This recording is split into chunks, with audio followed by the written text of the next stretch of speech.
Hello दोस्तों, कैसे हैं आप सभी। दोस्तों आज मैं आपके साथ जो टॉपिक डिस्कस करने वाला हूं ये आपके सीटेट के लिए मोस्ट इम्पॉर्टेंट है।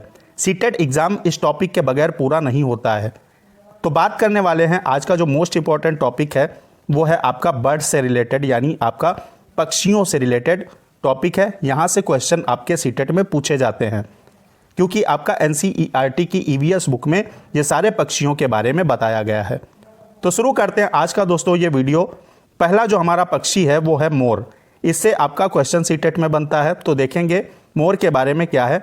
मोर को दोस्तों 26 जनवरी 1963 को भारत का राष्ट्रीय पक्षी घोषित किया गया, यानी नेशनल बर्ड कब घोषित किया गया, आपका 26 जनवरी 1963 को। मोर को संस्कृत में दोस्तों क्या बोलते हैं, मयूर बोलते हैं। इसका जो वैज्ञानिक नाम है वो आपका पाओक्रिस्टेटस है, ये इसका वैज्ञानिक नाम हो जाएगा। एक क्वेश्चन सीटेट के अंदर मोर से रिलेटेड ऐसा आता है कि पहली टाइप से आता है, एक पक्षी की दुम पर पैसा दिखे नीला जैसा, इस तरीके से आपका आता है क्वेश्चन।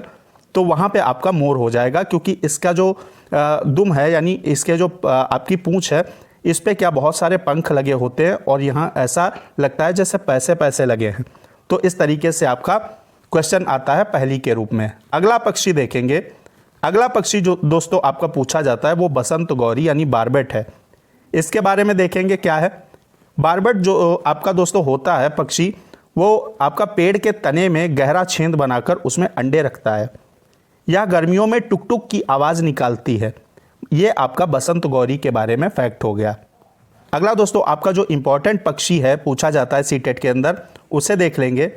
शकरखोरा या सूर्य पक्षी भी बोलते हैं और इंग्लिश में इसे सनबर्ड बोलते हैं। इस नाम को याद रखिएगा क्योंकि हिंदी में क्या होता है दोस्तों, आपका नाम जो है शकरखोरा या सूर्य पक्षी आ जाएगा तो कंफ्यूज हो जाएंगे, सनबर्ड याद रखिएगा। शकरखोरा के बारे में क्या है, शकरखोरा किसी छोटे पेड़ या झाड़ी की डाली पर अपना लटकता हुआ घोंसला बनाती है। कौन सा पक्षी आपसे पूछा जाएगा लटकता हुआ घोंसला बनाता है, तो शकरखोरा आपका हो जाएगा। इसका जो घोंसला होता है दोस्तों वो मकड़ी के जाले, पतली टहनियाँ, बारीक घास, सूखे पत्ते, रुई, पेड़ की छाल के टुकड़े और कपड़ों के चीथड़ों से बना होता है। तो आपसे क्वेश्चन सीटेट में आ सकता है कौन सा पक्षी अपना घोंसला रुई से या कपड़ों के चीथड़ों से बनाता है, तो आपका क्या हो जाएगा, सनबर्ड हो जाएगा। अगला क्वेश्चन देखेंगे। ये आपका बहुत ज़्यादा ट्रेंड होता है, मोस्ट इंपॉर्टेंट आपका है चीलबाज और गिद्ध। इनके बारे में क्या है आपका, चीलबाज और गिद्ध हमसे 4 गुना अधिक दूरी तक देखते हैं, यानी मानवों से दोस्तों ये 4 गुनी ज़्यादा दूरी तक देखते हैं। चील की पूंछ खांचे वाली होती है। ज़मीन पर पड़ी कोई भी चीज़ चील को 1 से 2 किलोमीटर की दूरी से ही दिखाई दे जाती है, यानी ज़मीन पर जो चीज़ पड़ी है वो चील को 1-2 किलोमीटर दूर से ही दिख जाती है। इतनी इसकी जो होती है चीलबाज और गिद्ध, इनकी नज़र इतनी तेज होती है। गिद्ध के बारे में अगर बात करें तो एक और फैक्ट है आपका, यह मरे हुए जानवरों को खाकर जगह साफ कर देता है और आकाश में ऊंचाई पर उड़ता है। तो आपको सीटेट के अंदर पूछा जाता है कि आकाश में कौन सा जानवर ऊंचाई पर उड़ता है, तो गिद्ध हो जाएगा। या मरे हुए जानवरों को खाके जगह को साफ कौन करता है, आपका गिद्ध हो जाएगा। इसलिए इसे प्रकृति का सफाई कर्मी भी दोस्तों कहते हैं। अगला देखेंगे। अगला जो पक्षी आपका है इंपॉर्टेंट, ये है आपका टेलर बर्ड। टेलर बर्ड आप नाम याद रखिएगा क्योंकि इससे आपको मदद मिलने वाली है। इस पक्षी के बारे में बात करें तो यह चिड़िया जो होती है अपनी नुकीली चोंच से पत्तों को सिलकर एक थैली सी बनाकर उसमें अंडे देती है। अब आपसे सीटेट के अंदर दोस्तों क्वेश्चन आएगा कौन सा पक्षी अपनी नुकीली चोंच से पत्तों को सिलकर थैली बनाता है, थैली नुमा घोंसला बनाता है जिसमें अंडे देता है, तो आपका टेलर बर्ड या दर्जन चिड़िया हो जाएगा। अगला दोस्तों क्या है आपका, अगला जो पक्षी है वीवर बर्ड है। वीवर बर्ड क्या होता है, ये आपका मोस्ट इंपॉर्टेंट है और बहुत आपका फनी भी है। क्या है दोस्तों, इसमें नर वीवर जो होते हैं यानी मेल वीवर जो बर्ड होते हैं वे अपने अपने घोंसले बनाते हैं और मादा वीवर उन सभी घोंसलों को देखती है।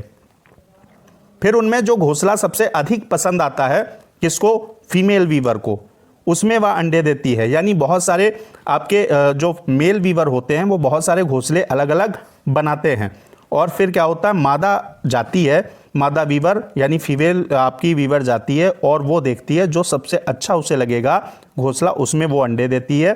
तो ये आपके वीवर बर्ड से संबंधित फैक्ट हो गया जो एग्जाम में पूछा जाता है।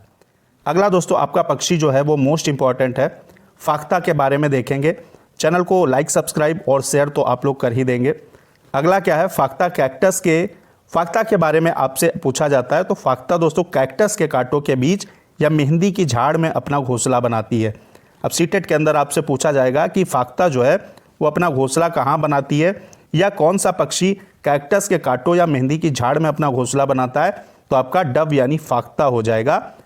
अगला जो इंपॉर्टेंट पक्षी है जिससे रिलेटेड आपके क्वेश्चन बनते हैं, आउल के बारे में, उल्लू के बारे में बात करेंगे। उल्लू अपनी गर्दन को पीछे तक घुमा सकता है, यानी ऑलमोस्ट बात करें तो 360 डिग्री अगर कोई पक्षी अपनी गर्दन को घुमा सकता है तो वो आपका उल्लू हो जाएगा। दूसरा जो फैक्ट है सबसे बड़ा, इसकी आंखें मानवों की भांति सामने की तरफ होती हैं, ये भी आपको फैक्ट याद रखना है। अगला दोस्तों आपका जो पक्षी है इंपॉर्टेंट वो है आपका मैना। मैना की अगर बात करें तो ये झटके से अपनी गर्दन को आगे पीछे करती है। सीटेट के अंदर कई बार आपसे पूछा गया कि कौन सा पक्षी झटके से अपनी गर्दन को आगे पीछे करता है, तो इसके लिए आपका मैना सही हो जाएगा। अगला पक्षी देखेंगे कलचिड़ी। इसे दोस्तों इंडियन रॉबिन भी बोलते हैं। इसकी विशेषता क्या है, कलचिड़ी पत्थरों के बीच में अपना घोंसला बनाती है, यानी इंडियन रॉबिन जो होती है वो पत्थरों के बीच में अपना घोंसला बनाती है। इसके घोंसले में पौधे की नाजुक टहनी जो होती हैं, ऊन, जड़ें, रुई, बाल आदि सब बिछा रहता है। अब यहाँ से आपसे पूछा जा सकता है कि ऊन से अपने घोंसले को बनाने में ऊन कौन सा पक्षी यूज करता है, इस्तेमाल करता है, तो आपका इंडियन रॉबिन हो जाएगा। इसकी चोंच अंदर से क्या होती है, लाल होती है। तो अगला देखेंगे, अगला पक्षी आपका है कौवा यानी क्रो। इसके बारे में क्या है, इसके घोंसले में लोहे के तार, यहाँ से आपसे पूछा जाता है, कई बार सीटेट के अंदर आया, कौन सा पक्षी अपने घोंसले में लोहे के तारों का इस्तेमाल करता है, तो वो आपका कौवा हो जाएगा। और लकड़ी की टहनियाँ भी शामिल होती हैं इसके घोंसले में। कौवा पेड़ की ऊंची डाल पर अपना घोंसला बनाता है, सबसे ऊंची डाल जो होती है वहाँ अपना घोंसला बनाता है। अब एक फैक्ट जो बहुत ज़्यादा पूछा जाता है, कोयल अपना घोंसला स्वयं नहीं बनाती है बल्कि कौवे के घोंसले में अंडे देती है। और कौवा क्या करता है, उन अंडों को अपना समझ के, क्योंकि कौवे के अंडे में और कोयल के अंडे में सिमिलरिटी होती है, तो कौवा इस चीज़ को नहीं जान पाता, वो कोयल के अंडों को अपने अंडों के साथ सेता है। तो ये आपका कौवे के बारे में फैक्ट रहा। अगला जो फैक्ट है दोस्तों आपका है गौरैया के बारे में, यानी स्पैरो। गौरैया कहाँ अंडे देती है, आपके घोंसले कहाँ बनाती है, गौरैया अलमारी के ऊपर या आईने के पीछे अपना घोंसला बनाती है। ये गौरैया से रिलेटेड आपका फैक्ट हो गया। अब आप कमेंट बॉक्स में बताएंगे कि गौरैया दिवस जो होता है वो कब मनाया जाता है। अगला आपका जो पक्षी है और आज के इस वीडियो का लास्ट जो पक्षी है, बस इतने ही आपके पक्षियों से क्वेश्चन आने हैं। कबूतर की बात करें, कबूतर कहाँ अपना घोंसला बनाते हैं, कहीं पुराना मकान अगर पाएंगे या खंडहर पाएंगे तो उस जगह पर अपना घोंसला कबूतर बनाते हैं। तो आज के इस वीडियो में हमने इंपॉर्टेंट जो आपके पक्षी पूछे जाते हैं, बर्ड्स पूछे जाते हैं सीटेट के अंदर, इनसे क्वेश्चन बनते हैं, वो मैंने आपको कराए हैं। मिलेंगे नेक्स्ट वीडियो में। जय हिंद, वंदे मातरम।